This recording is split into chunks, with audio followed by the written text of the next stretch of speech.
xogayaha xisbiga cadaaladda iyo daryeelka ee ucid ee gobolka Awdal Xasan Cabdikariin Miicaan oo maanta kulanay xafiiska xisbiga ucid ku leeyahay magaalada Boorame ee xarunta gobolka Awdal ayaa waxa uu jawaabada ka bixiyay hadal dhawaan ka soo yeeray mas'uuliyiinta xisbiga wadani ee gobolka Awdal isagoona dhaliilo kala duwan dushooga tuuray gudoomiyaha xisbiga wadani ee gobolka Awdal ayaa waxa uu sheegay gudoomiyaha xisbiga wadani ee gobolka Awdal Cabdikariin Muuse Maal ayaa wuxuu xalay TV-ga kaga hadlay iyo maalin hore uu dhaleecayn noo soo jeediyay oo xisbiga had iyo jeer hagardaamoyin weyn ku haya inuu ucid weeraro waxaan leeyahay horta ucid ma aha kulmiye ucid waxa weeyaan waa xisbiga qaran ee Soomaaliland ugu daadaweyn xisbiyada maanta jira waxaan leeyahay horta ucid baro gudoomiyaha waxaan leeyahay xisbiga dhex joogto waxa had iyo jeer Soomaaliland lagu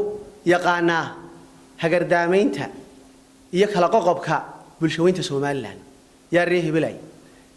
waxaan leeyahay labada xisbi kulmiye wadani waxay noqdeen xisbiyadii Soomaaliland maanta doorashadii dhacday dalka boobay waxaan leeyahay xisbiga wadani waa xisbi qarannimada Soomaaliland horta ku duul ah meel kasto la joogo Soomaaliland waxay u baahan tahay in qaranka la wada dhiso in qaranka gacanta la wada qabto ee uma baahna in nin uu ka dhigo kurka ka jaro gudoomiyaha xisbiga wadani ee gobolka Awdal waxaan leeyahay xisbiga dhex joogta sifadiisuba taa tahay xisbiga wadani wuxuu gudoomiyihiisa ka bilowdaa maal buu ka bilowdaa wuxuuna ku dhamaadaa isaga ayuu ku dhamaadaa waxaad caadaysatay adigoo xafiis la'aan ah oo hoteelada shirarka jaaid ku qabta ayaa waxaad caadaysatay inaad xisbiga cadaaladda iyo daryeelka u soo dirto fariin aanan ku wajahnayn meel ay ku salaysan tahay la garanay waxadiguna waxaad caadaysatay inaad kolba xisbi iska dhaleecayso horta ucid ma aha kulmiye saqiir ucid waxa lagu yaqaanaa xisbiga qarannimada Soomaaliland badbaadiya maalintay adag tahay baasha tiirida ka saaran waxaan leeyahay haddaanad saa u aqoon maantaan ku baraynaa ucid fariinta xun ee caadaysatay ee xisbiga ucid ku caadaysatay inaad had iyo jeer ka hadasho waxaan leeyahay xisbiga waa xisbi qaran haddii laba xisbi meesha joogaan doorasho ma dhici lahayn waxaan leeyahay haddii ay xisbiga ucid uu meesha ka maqan yahayna doorashada Soomaaliland lama qabteen horta taas sida oo ogsoonow xafiiska xisbiga wadani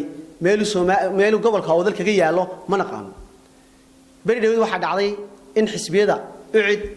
kulmiye wadani la qiimeeyay xisbiga ucid qiimeyntii koowaad lambar 1 anaga ku soo baxnay waxaan u haystaa in xisbiga ucidun inuu gobolka Awdal xisbiga ka furay xisbiga wadani meel ku yaalo ma naqaano ka kulmiyeen albaabkiisa 24 hours xiranba xisbiga ucidna waad aragtaan habeen dhaweyd waxaan arkay xisbiga wadani xisbiga kulmiye xogahiisa gobolka Awdal isagoo dhaleecayn noo soo jeedinay xafiiska xisbiga ucid baa xiran xafiiska xisbiga ucid waa kaan ka dhaxalayo waa kaan dhex joogno dhanka kale xoghaye Xasan Cabdikariin Miicaan ayaa waxa uu baaq nabadeed u diray walaalaha ku dagaalamaya deegaanada Ceelafweyn ee gobolkaasi Sanaag isagoona ugu baaqay inay qaataan nabadda marka labaad waxaan baaq u dirayaa walaalaha Ceelafweyn shaqaqadii ka dhex dhalatay walaalaha isku hooyada isku habarta ah isku dadka muslimka ah ayaa waxaan u dirayaa baaq baan u dirayaa waxaan leeyahay maanta Soomaaliland gurmadkii ugu cuslaaba idin yimiday sheekhdii haday tahay haday dhaqankii tahay haday siyaasiyiintii tahay haday tahay dhalinyartii haday aqoonyahankii tahay maanta waxaan leeyahay walaalayaal baaqa qaata nabadda ah ee walaalihiin idin wadaan gartuna ninna way ka qoslisaa ninna isagoo ooyo meesha ka taga waxaan leeyahay ka isagoo ooyo meesha ka tagaya ee garta laga helo walaal waxaad ku qanacdaa kitaabka Ilaahay xalay lagu dhaariyay